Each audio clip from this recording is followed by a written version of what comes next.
Welcome back, and so we have moved on to another frame. I actually played through a few of them that we're not going to get into, including Odin's, Edie's, there's another one in there somewhere, Milton, I believe. We played through a couple more, and now we have transitioned through a secret door in the toy box. I'm not kidding. There's a whole passage behind this thing, and we are now made it inside Barbara's room. So we're going to see... Up, I always thought of Barbara as a child star. We're going to see what happens. So I want you to pay particular attention to how the writer of this story, the writer of the game, honestly, is able to establish the mood and tension and suspense, all of that, and what they do to do it. And we're going to talk about it as we go. Like this area, even in the poster from the movie that Barbara was in as a child, she looked scared, right? I'm assuming you heard the creaking of the wood. The footfalls.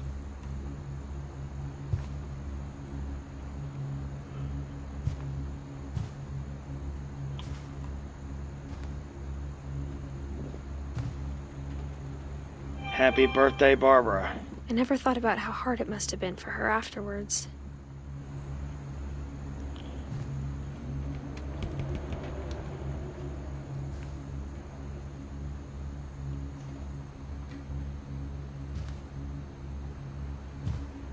This is Barbara's memorial. Okay, so we're going to get into her story. So I want you to notice how this story is told. Once again, we're going to do a transition. This time we're transitioning from Edith's story, walking around, and we're transitioning into, actually, the format of a comic book. So this is a framed tale, this entire game, where it's stories within a story, and we get another signal of that because we're going into a comic book, which in and of itself has frames. And it uses the frames to tell its tales. And each individual issue is its own frame. And each storyline, which is a collection of issues, is its own frame. So it just, it's frames within frames within frames, which is really cool. So here we go. Of all the stories people wrote about Barbara's death, I'm surprised Edie saved this one.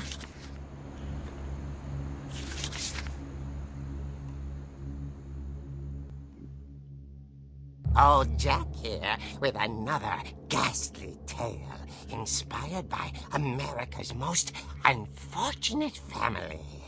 I'm calling it The Surprise Ending of Barbara Finch. As a child star, Barbara was famous for her scream. Now at 16, she was all washed up. A has-been. But in a lucky break, she'd been asked to perform her signature scream at a local convention for monster movie fans. It was just the boost her career needed. Unfortunately, her scream hadn't aged well. Getting better. I think you just need the right motivation.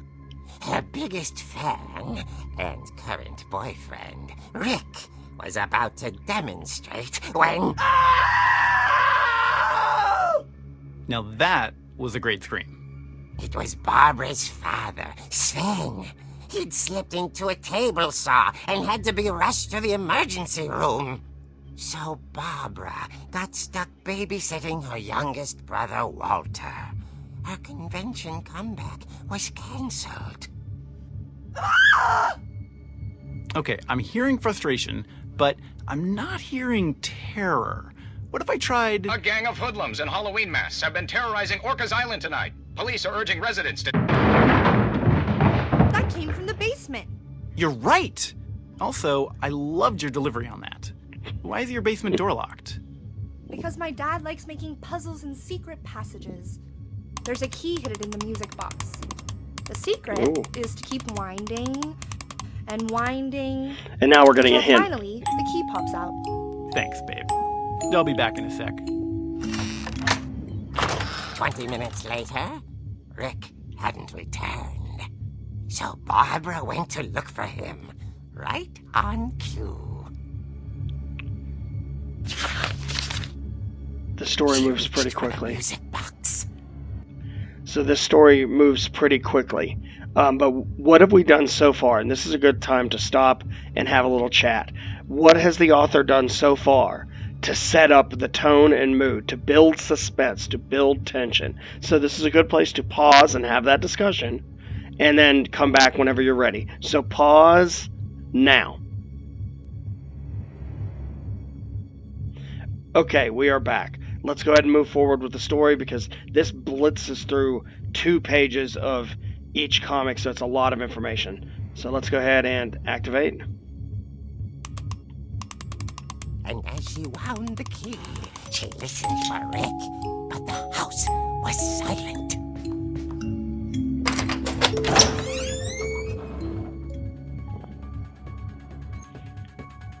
Notice the music. And I'm actually having control now. I had control when I turned the key too.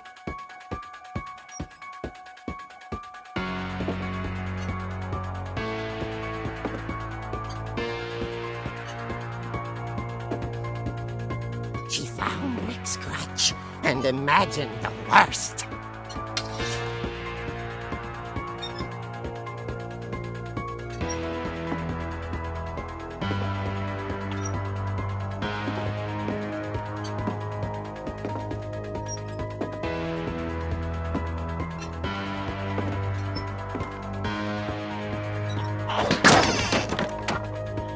That was Gang's me. leader is the infamous Hookman killer, Dr. Carl Hamill, who impaled and then ate his family 10 years ago tonight.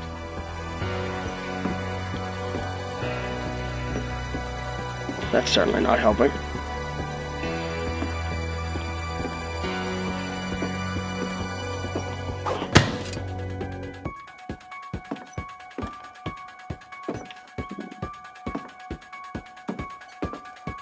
The old fridge rattled and grew still.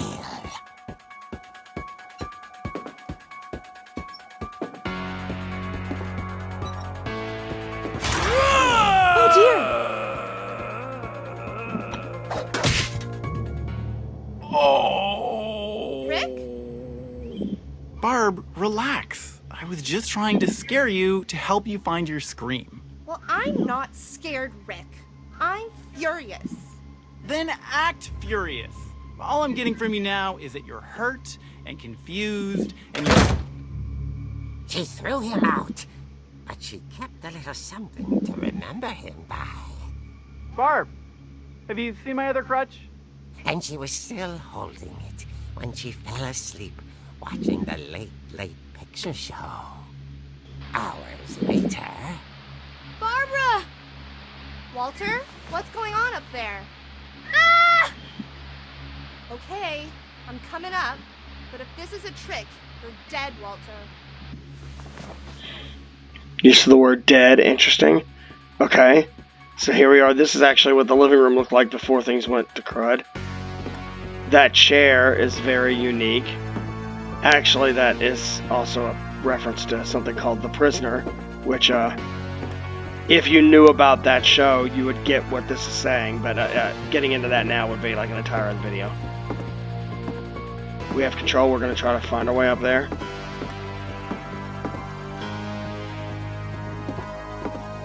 Alright, where's the... Alright, that's closed off. Let's head upstairs. Oh.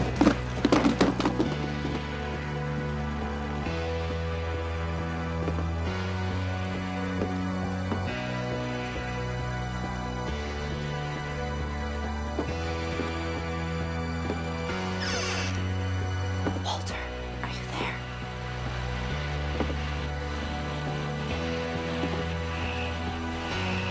Walter vanished, but his bedside radio was still on. Orcas Island police describe the man as 6 feet tall, with a steel hook for a hand. Residents are urged to lock all doors and windows and notify the police of any suspicious activity. Barbara turned, saw the hookman, and was speechless. He was quite smashing. And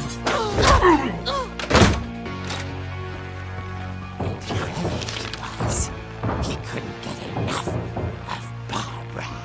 Oh boy. Okay, Barbara. There's got to be another way out of here. Like the secret passage, maybe? That night, she played her part beautifully. Got into Molly's room. Molly's door hadn't been opened in years. The hinges groaned.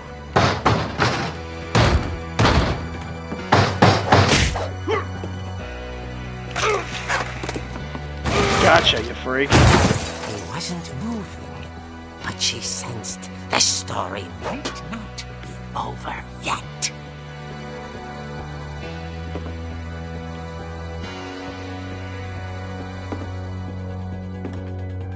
Okay, we're gonna go take care of him. The music is really doing a good job here. But this music comes right out of a rather famous film. He's gone. The hookman had vanished. She listened for his breathing, but all she heard was...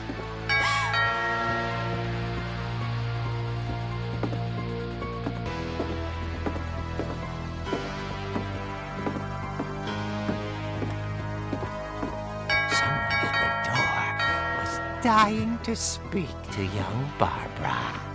At the door, she heard whispering. It was coming from inside the house.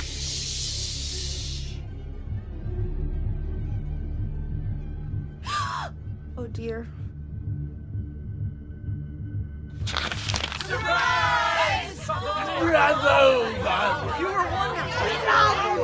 monsters had come to surprise her. For Barbara, it was a dream come true. Then she saw what kind of monsters they were, and she realized what was about to happen. She was going to be famous. And with her final breath, Barbara Finch gave the performance of her life.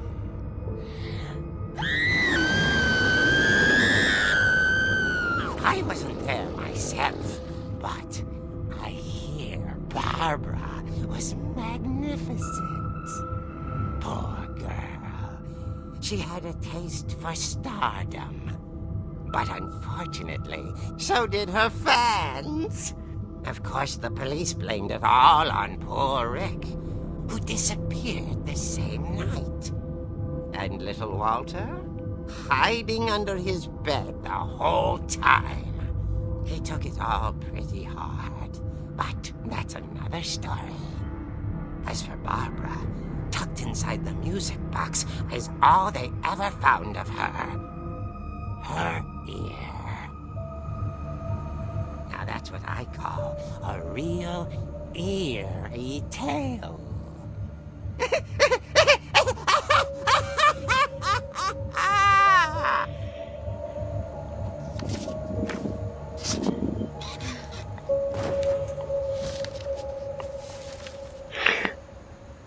So we have... Me, all Barbara wanted was to be remembered, as absurd as that comic was. Maybe what Edie saw was a happy ending. Okay, so with that, we have finished the end of Barbara's story. So think about all the things the author did to set up suspense. And there's one really interesting thing that I would like you to discuss and see if it actually, if it increased the suspense or decreased it, and what your thoughts are. Because it is somewhat a controversial method. But you talked earlier about what is the author doing. One thing they would do is build up your tension and then break it by finding out it wasn't anything scary at all. Like when Rick was in the refrigerator.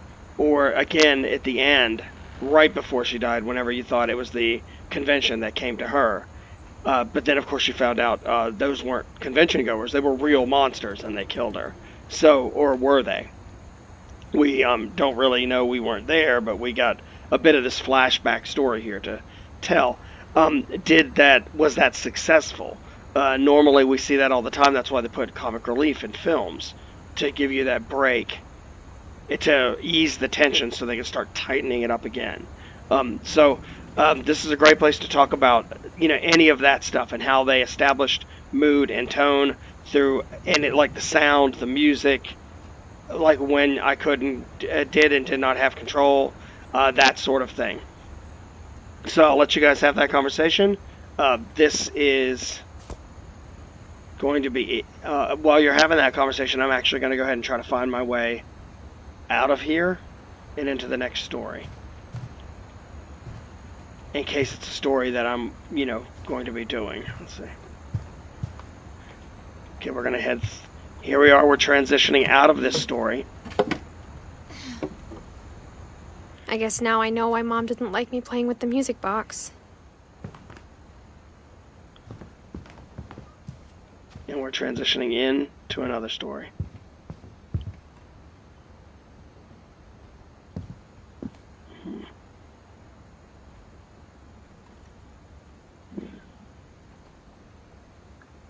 I feel like there's a way that I missed.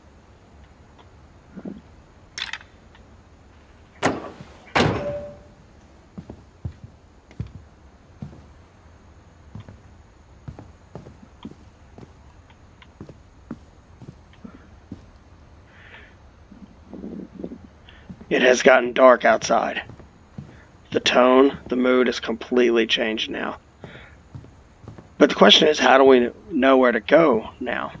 And that's simple. It's funny. All those times I played with the music box and never found the basement key. Now we know how to get into the basement. And of course, me being a complete idiot, hardcore gamer, we're going to go ahead and find out. Keep twisting. Thank you very much.